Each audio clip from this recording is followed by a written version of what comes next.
Alors, bonjour mes chers amis, Bélier, ascendant, lune en Bélier, bienvenue sur la chaîne. On va regarder ce qui se passe globalement sur vous, début, milieu, fin de mois, mais aussi général, ambiance, avec des tarots, avec 3 cartes sur les âmes sœurs. Est-ce que vous allez être en passe de retrouver votre âme sœur? Est-ce que vous l'avez, etc. Ça peut donner des indices. Bon, je n'ai pas tout étalé parce que j'ai été perturbée. Donc ensuite, je vais faire aussi les petits mots avec le bol, je vais chercher, et puis 3 cartes de les anges de l'amour. Donc c'est parti, se passe-t-il? Alors déjà, j'ai la notion de jugement. La notion de jugement qui est quand même la fin des difficultés. C'est un jugement dernier, vous savez, c'est l'archange Gabriel qui arrive et qui donne sa décision, qui donne un petit peu le tempo du renouveau, c'est-à-dire un changement bénéfique. Ce jugement, c'est souvent la fin d'un cycle avec une transition qui apportera une grande transformation. Ça peut symboliser une renaissance dans votre vie avec un meilleur statut. D'ailleurs, waouh quoi. Mais parfois, il y a quelque chose à faire, c'est le pardon. Parce que le jugement, c'est aussi pardonner aux autres, pardonner à soi-même les blessures du passé. C'est laisser derrière vous ce qui est obsolète, ce qui n'a plus lieu d'être. C'est un événement aussi favorable qui est donné, c'est-à-dire dans un bref délai. C'est une genre de sortie d'impasse.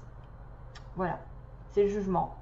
Vous allez peut-être aussi éclaircir une situation, des doutes, vous libérer d'une situation étouffante, frustrante, ou apporter une certaine guérison à une maladie ou à une situation un peu, voilà, donc faiblesse. Il y a vraiment une renaissance, une évolution sentimentale inattendue, un dénouement heureux au niveau d'une situation. Donc c'est peut-être en lien avec un roi de pentacle, donc un homme stable ou une femme, puisqu'on a un tirage général. Un homme dans les finances, quelqu'un qui est plutôt loyal, un petit peu froid au niveau des sentiments, qui ne les montre pas, hein, le roi de denier. Quelqu'un qui est un travailleur né, un bosseur. C'est quelqu'un qui a la bosse de l'argent, qui aime gagner de l'argent, qui a une certaine stabilité autour de lui ou d'elle. Voilà, donc on a une histoire d'argent ici, hein. On a une histoire de travail, on a une histoire aussi de solidité. Pour moi, le jugement, c'est une carte quand même qui invite à reprendre confiance en vous, aussi à prendre conscience de votre potentiel, c'est-à-dire illumination, éveil, appel du ciel. Vous prenez conscience de vos talents, de vos dons, de vos qualités, de vos projets. Il y a renouveler aussi des projets anciens possibles. Voilà, il y a aussi une invitation, peut-être. Il y a quelque chose qui va arriver sur vous, hein, ce qu'on me dit. Il y a une certaine protection du ciel. C'est un jugement favorable, hein, par moment. Hein. On peut parler d'un jugement favorable à une question qui serait posée. Ça va apporter un changement rapide et une consolidation des acquis en plus, parce que c'est ce que je vois, une consolidation. Vous pouvez avoir un courrier, vous pouvez avoir une visite, vous pouvez avoir un appel téléphonique. C'est quelqu'un qui donne un jugement sur une situation. Voilà. Allez, on a quand même du denier, qui est le 10 de denier, qui est une des plus belles cartes. Je pense que c'est la plus belle carte des lames mineures. C'est-à-dire qu'avec 10 de denier, vous pouvez tout avoir. Vous pouvez avoir l'argent, l'amour, la stabilité, les choses durables, la prospérité, la richesse. Et c'est aussi la notion de famille, d'amitié, des personnes sur qui on peut compter en cas de coup dur. Voilà, c'est très favorable ce 10 de denier. Donc ça va vous apporter soit une bonne santé, soit des changements majeurs positifs, niveau finance, une arrivée d'argent, une vente, des biens qui sont vendus. C'est vrai que ça va vous faire un accroissement de la richesse. Ça peut représenter aussi un commerce qui marche bien, un foyer chaleureux, entouré de votre famille heureuse, des personnes avec qui vous pouvez effectivement faire des projets sur du long terme. C'est vraiment la sécurité dans toute sa splendeur. Donc on est dans une relation longue, stable, durable, avec un patrimoine, avec un bien-être économique, avec un sentiment de se faire plaisir, voilà, de profiter de la vie, parce que ça se développe, ça fructifie. Il y a un développement constant, il y a en fait le fait de s'occuper et de travailler, et en plus d'avoir le gain au bout. Donc il peut y avoir pour certains chanceux un gain, voilà, soit un remboursement, soit une assurance, soit quelque chose qui tombe. Vous ne saviez pas que c'était bon. Après, il peut y avoir des héritages.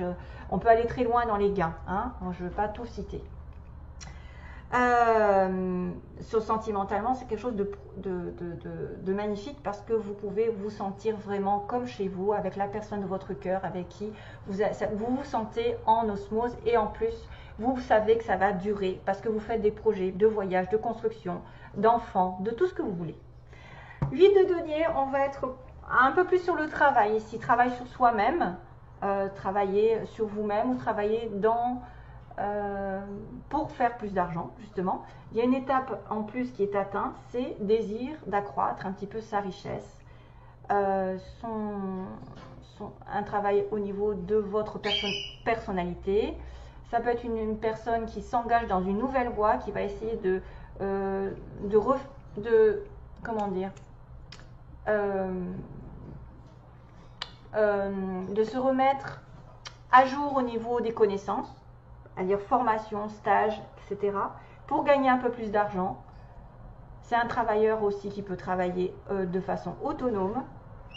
C'est aussi le projet de fonder une famille, hein, puisqu'on a ce 10 de denier, ou des activités en famille. Le 8 de denier, c'est des réunions, pour certains, des réunions au niveau des pourparlers, des discussions. C'est quelqu'un de sérieux, de déterminé, de toute façon, qui apprécie l'argent et qui dit ben moi je tente tout pour gagner, voilà, pour avoir un confort autour de moi, pour peut-être accueillir un enfant, pour accueillir une stabilité maritale, puisqu'on a l'hiérophante derrière. Le hiérophante qui est l'engagement dans du long terme sur une base de mariage, hein. On voit vraiment quelque chose de long. Ça, c'est tout ce qui est en relation avec CDI, mariage, voilà, contrat longue durée. Donc là, c'est quelqu'un qui va essayer de tout faire, travailler, apprendre, bosser dur, pour peut-être envisager quelque chose de meilleur par la suite, qui donne plus d'argent, qui donne plus de profit, qui donne plus de confort, qui donne plus de connaissances. C'est travailler sur un projet ou c'est travailler sur une relation à long terme, puisqu'on a le symbole du hiérophante qui est le taureau. D'ailleurs, on a le signe de terre ici. Je ne sais pas ce qui se passe avec le signe de terre, mais en tout cas, quelqu'un tâtera de la terre dans son date de naissance. Donc, c'est l'invitation à s'engager dans du long terme, à être aussi en connexion divine. Une personne ici qui est en connexion divine avec quelqu'un. On l'apporte souvent. Je vois ça parce que c'est des connexions âme sœur, flamme jumelle. Ça peut être travailler sur un couple pour essayer effectivement d'avoir un mariage, d'accueillir des enfants, par exemple fonder une famille avec tout ce que cela comporte, la maison, etc. Voilà, et puis après le hiérophante, c'est aussi les contrats qui peuvent être faits sur du long terme, parce que vous allez effectivement être dans le domaine de l'argent. Vous pouvez avoir un contrat dans l'administration, un contrat avec l'État aussi, tout ce qui est en relation avec l'administration, l'État, les professeurs, l'apprentissage, les échanges. Ouais, tout est fait quand même sur des bases solides et des bases longue durée. Alors, sentimentalement, on va passer sur 3 petits conseils pour vous, qui est tout ce dont vous avez, tout ce que vous avez toujours voulu, et de l'autre côté de la peur. Donc, attention à un manque de confiance en vous. Peut-être que certains ont du mal à faire confiance aux autres et c'est pour ça que vous avez peur de l'amour, vous avez peur de souffrir. Et à partir du moment où vous avez peur, vous donnez cette énergie à l'univers qui va vous le renvoyer. Donc ça ne fait pas avancer les choses. Et pourtant, vous avez probablement quelqu'un qui est en train d'arriver sur votre chemin, parce qu'on dit vous êtes en train d'aller sur le chemin de la rencontre du vrai amour, true love. Donc, à condition que vous soyez plus douteux, vous n'avez plus les chocottes de quoi que ce soit par rapport à l'amour, que vous ayez confiance, que vous avez pardonné les personnes dans votre passé, à ce moment-là, vous allez peut-être retrouver l'amour ici et c'est le vrai. Par contre, attention, parce qu'il y a quand même un petit hic, de ne pas prendre des décisions définitives sur des relations ici qui seraient temporaires, qui seraient temporaires, des sentiments temporaires. Peut-être que vous allez rencontrer quelqu'un et malgré tout, vous allez vous sentir tenté, mais que c'est quelqu'un avec qui il n'y aura pas assez de connexion. Donc, il ne faudra pas prendre de décision définitive. Donc, faites attention à ça. Alors, je continue le sentiment. Non, je vais continuer sur les mots. Attention aux petites oreilles. Je vais taper pour nettoyer les mots. Allez.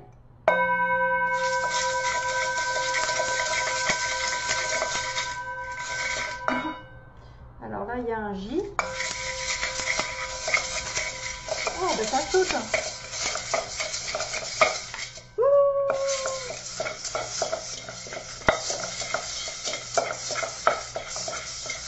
Bélier. Finalement, c'est pas plus mal quand ça saute, hein.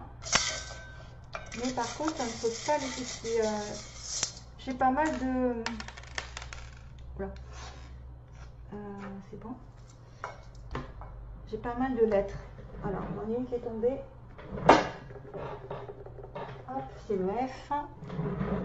Donc, vous pouvez avoir des prénoms qui commencent, ou des noms, ou des flammes jumelles, ou des, voilà, Xavier, Isabelle, Ursula, Yvonne. Après, ça peut être autre chose, hein. Ça peut être aussi, des fois, il y a des mots qui se forment. July. Il y a du A, il y a du K. Katia. Il y a du Z. Donc voilà. Et c'est tout. Alors, au niveau des mots, on a dans un mois, on a aussi le signe des... C'est quoi ça?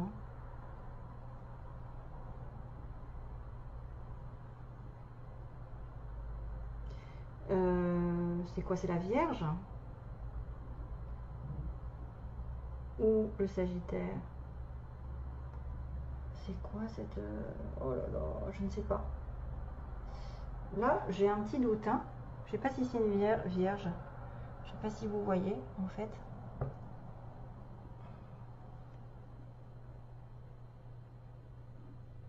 Fétio, qu'est-ce que c'est que ça? Oh, c'est marqué en je sais pas quoi, en italien ou j'en sais rien. Oh, donc il y a la plume. Il y a des petits poissons. Oh, mais j'ai deux poissons. J'ai deux poissons pour les béliers. Donc là, le poisson, c'est l'abondance, hein. Ben voilà, on a la confirmation que vous êtes, pour certains, chanceux au niveau de l'argent, les poissons. L'argent. Ça peut être aussi le signe du poisson, pourquoi pas aussi, hein. On a la plume. La plume qui est l'aide de l'univers, hein, les anges qui participent à votre situation ici. Alors, ensuite, on a le signe aussi peut-être un petit peu de la paix, de la santé. On a quoi là, ici? C'est la lune? Ouais, c'est la lune. Peut-être que là, la lune et l'étoile. Donc peut-être que vous avez la chance pendant ce mois-ci que les astres participent à votre bonheur. Et puis peut-être qu'aussi, oh, la lune et l'étoile, ça me fait penser aux étoiles filantes. Ça peut être un vœu réalisé. En même temps, j'ai envie de vous dire aussi que la lune est peut-être importante ce mois-ci. Alors, ensuite, on a... alors, dans un mois, il se passe un truc, hein, donc quelque chose va se passer. Il y a quelqu'un qui travaille de manière ouvrière. Ouvrière, qui porte des lunettes. Quelqu'un de beau ou de belle, enfin, une personne. On a un nouveau travail, hein, vous voyez, il y en a des personnes qui vont peut-être trouver un nouveau travail, mais ça va être un CDI probablement pour certains. On a bien le signe du bélier, donc vous êtes bien concerné par les situations. On a aussi le signe du scorpion qui peut aussi donner un indice sur le mois de novembre. Ensuite, on a, c'est un collègue, c'est quelqu'un que vous connaissez, peut-être qui travaille autour de vous. Ben ouais, le travail, on a le travail. Peut être dans le travail. Entreprise publique, ben oui, entreprise publique, c'est le hiérophante. Bien ce que je vous ai dit, l'État, le gouvernement, hein, tout ce qui est en relation avec le gouvernement, l'État, les administrations. Entreprise publique. On a quelqu'un qui va beaucoup à la plage, peut-être qui sort, enfin, ou qui habite près de la plage. Attention à la relation toxique, probablement que c'est cette histoire de sentimentaux temporaires, quelqu'un qui fait que passer. On a une personne ici entre 50 et 60 ans, ça peut en parler à certains. On a quelqu'un qui va faire, alors quelqu'un d'étranger, on a un amour durable, hein. Waouh! Vous voyez, il y a deux personnes. Pour certains, il y a une relation toxique, pour moi, c'est les sentiments temporaires, donc il ne faut pas faire de changement dans votre vie à cause de, enfin, à cause de cette personne, alors que vous êtes dans une relation familiale durable. Parce qu'on a un amour durable. Et ça, c'est l'amour durable. C'est quelqu'un qui arrive sur votre chemin ou qui est déjà là dans une relation durable. On a une personne d'origine étrangère ou quelqu'un d'étranger par ses parents. On a avec quelqu'un de la famille, vous voyez, avec la famille, le 10 de denier, c'est exactement ça. Quelqu'un qui est entouré de famille. Et la voiture, donc peut-être il va être question d'acheter une voiture, de vendre une voiture ou de se déplacer avec la voiture. Voilà. Mais là, je vois quand même 2 poissons, donc c'est quand même énorme. Il y a peut-être une sorte de guérison aussi, pour certains d'entre vous, une guérison qui arrive. Allez, je fais le sentimental avec les anges de l'amour. Ok. Un nouveau travail qui arrive, hein, vraiment. Et si vous faites une formation, ça peut vous mener sur un travail CDI. Vous allez être à votre compte sur du long terme. Point. Voilà. Ouais, c'est peut-être un changement positif au niveau des finances. Une bonne somme d'argent qui arrive, qui peut arriver grâce à un jeu, qui peut arriver grâce à un héritage ou un profit au niveau d'une affaire. Ouais. Allez, c'est parti pour les béliers sentimentalement. Que se passe-t-il?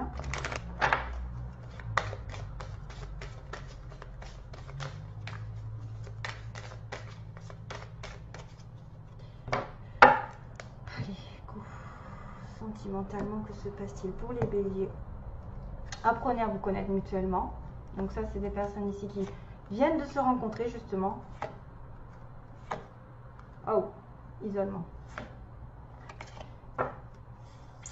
Apprenez à vous connaître mutuellement. Ça peut vouloir dire que vous devez creuser un petit peu la relation en tant qu'amis, de partager des choses, des sorties, hein, souvent. Des sorties pour essayer de savoir si vous êtes vraiment sur la même longueur d'onde, parce qu'il y a des sentiments temporaires, il y a peut-être une relation toxique aussi à éliminer un petit peu dans votre vie.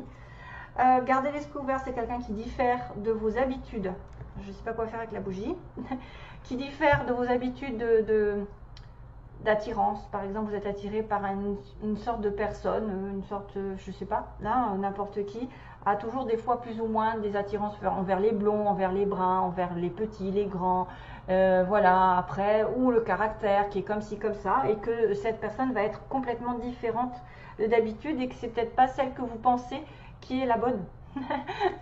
C'est peut-être aussi quelqu'un que vous ne pensez pas qui est attiré par vous, parce qu'il y a un choix ici. C'est peut-être vous êtes attiré par quelqu'un alors que l'autre à côté serait plus en accord avec vous. Hein. Ça peut être tout simplement des choses comme ça, à faire attention. Aimez-vous d'abord, ça c'est bien sûr la notion de justement de ne plus avoir peur, d'avoir confiance en vous, de vous nourrir, d'être dans la joie, le bonheur pour attirer l'amour. C'est comme ça que vous vous nourrissez, vous nourrissez. Oui, alors je perdu. Vous nourrirez, oui, vous nourrirez les autres de votre amour, puisque si vous en avez plus, si vous n'en avez pas assez pour vous, vous ne pouvez pas donner de l'amour à quelqu'un, vous ne pouvez pas l'inventer. Donc prenez soin de vous, essayez de penser à vous d'abord, soyez égoïste. Et l'isolement peut être une notion de s'isoler et de vous faire du bien, justement, en étant plus dans le célibat ou de rester ou de vous faire plaisir peut-être tout seul afin de retrouver l'amour. L'isolement peut être aussi l'indice comme quoi vous allez partir en vacances avec votre âme sœur, votre partenaire. Ça vous ferait du bien de, par exemple, un petit week-end, de vous déconnecter. Voilà, c'est juste le mot déconnecter de la vie quotidienne, déconnecter par exemple du travail, déconnecter un petit moment ou de prendre du temps dans la journée pour vous, pour rétablir vos énergies parce que c'est ça qui fera que vous trouverez peut-être l'amour, que vous serez plus en sécurité émotionnelle, que vous sentirez d'aplomb pour une relation aussi, que vous ferez un petit peu le deuil sur le passé. Des fois, c'est en étant seul qu'on reprend nos énergies et qu'on se recharge. Hein. Souvent, les empathes, ceux qui sont empathes, qui sont toujours dans le don d'eux-mêmes, qui ont besoin de donner, ont besoin aussi des moments de solitude. Parfois, c'est aussi une notion de rester seul pendant un petit moment afin de trouver l'amour, hein, voilà, de l'amener vers vous. Il y a peut-être un petit éloignement aussi, l'isolement, un petit éloignement de votre partenaire. Voilà, allez, je vous laisse, mes chers amis béliers, je vous envoie... Ah, il y avait un petit O aussi, décidément. Joue. Il y avait beaucoup de lettres pour vous. Je vous envoie plein d'amour et